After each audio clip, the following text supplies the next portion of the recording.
I love the analogy of a team sport, right? There has to be accountability. There has to be responsibilities, right? We can't move 100% away, but you've got a way of thinking about this, right? And I think you talked about as orchestration versus silos. And I'd love to just get your thought process on that because we're all agreeing 100% with what you're saying right now. And we're all waiting for, okay, how do we do this? How do we orchestrate this? How do we come together more as a team? Because I'll put one underlying thread underneath this. The number one challenge that B2B C suite executives say that they face in their companies is misalignment, internal misalignment. So that's got to be the underlying kind of thread when we're talking about this, right? Because you're talking about bringing everybody into alignment. That's what the definition of a team sport really is, right? So, anyways, a little bit of setup there, but I'd love to hear your idea of this orchestration strategy.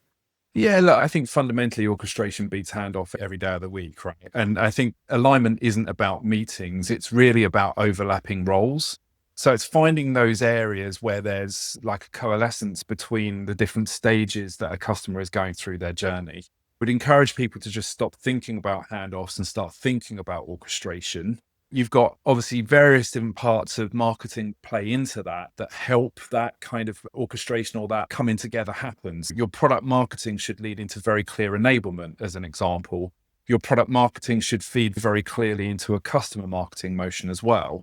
And all of those things, certainly enablement and the customer marketing piece, they all traverse into the sales side and the customer success side that typically sits in different parts of the organization outside of marketing.